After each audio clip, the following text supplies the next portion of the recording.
5 big rule changes have been passed by the province to make it much easier to build garden suite ADUs across cities and towns in Ontario. Stick around as we provide details on the 5 major changes that will impact your next project. Let's get into it. Before we dive in, I'd like to ask if you can help us out by liking this video and subscribing. That way we can continue to invest more into these videos to provide you with the critical information you need to build out your Max Suite project. Thanks very much. We really appreciate you watching. On September 23rd, the province introduced a proposed amendment to make some much needed consistency for building detached garden suite accessory dwelling units. The province calls them ARUs, which stands for additional residential units, but it really means the same thing. There have been a lot of feedback from industry professionals, developers, and homeowners, us included, who felt that some municipal zoning bylaws have made building these ADUs unnecessarily difficult. In response, the province have now just passed these proposed amendments. Previously, these items would be up to the municipality to set their own rules, but now the province will be enforcing these at a minimum. We've included the link in the description below so that you can look further into these new changes. So cities and towns can choose to relax these rules even further, but that's unlikely, so it appears that this will apply to most properties that are eligible for detached ADUs. Now, a couple of important points before we get into the details. The first thing is that this only applies to the zoning bylaws and not the building code. So if there are any issues that go up against the code, then the code will supersede these rules. The second thing is that each municipality may take their time to get these changes implemented into their bylaws, so make sure to check with them first. With that out of the way, let's dive into the details. The first one is the angular plane requirements. So this would typically only be an issue if you had a second story on your ADU. Based on the distance of the new ADU to the existing house and the various property lines, some cities would require a 45-degree angular plane to allow for lighting. In Toronto, this is currently required for all angles of the detached garden suite ADU. Removing this requirement will make it much easier for additional space and alleviate challenges with certain sites, especially properties with tighter lots. The second item is maximum lot coverage. So this refers to the footprint of the ADU or the principal building relative to the lot. Most places will have a max lot coverage for the ADU itself relative to the lot, which is typically 10 to 20%.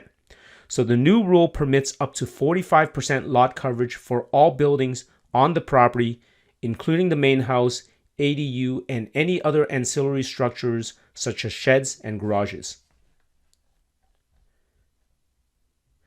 Now, related to max suite lot coverage is item number 3, the floor space index.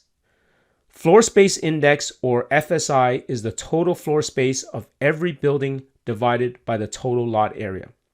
The new amendments remove this requirement entirely, which makes sense as it contradicts the intent of higher density. And as long as size and setback requirements are met, FSI becomes redundant and unnecessary. Item number 4 is the removal of minimum lot sizes. So this also helps many lots that are slightly on the smaller side to now be able to build a garden suite ADU. Again, if there are restrictions on separations and setbacks, then a minimum lot size requirement is also a bit redundant. The building code also mandates minimum size requirements for a new structure, so if the lot is way too small, an ADU cannot be built, so there is no need to set a minimum size bylaw. Hence, removing this also makes a lot of sense. Okay, so the final item is the building distance separation between the ADU and the main house. An example would be that the City of Toronto requires a minimum of a 5-meter separation between the main house and the ADU, and Hamilton requires a separation of 7.5 meters. This kind of makes things unnecessarily challenging and potentially reduces the size of the garden suite. And it actually even makes it uncomfortable for the rear neighbor as it forces the ADU to be further away from the main house and closer to the neighboring property lines.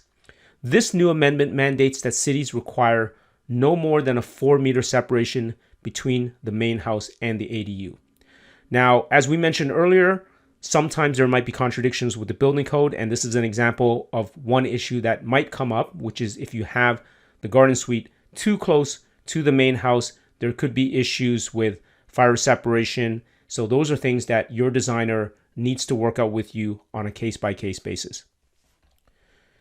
Okay, so these are the 5 major items to be aware of for the new bylaw changes, specifically for garden suite ADUs across the province of Ontario. If your unit is still unable to comply with these bylaws, keep in mind that you can still apply for a minor variance with that city or that town's Committee of Adjustments. But these changes should make things easier.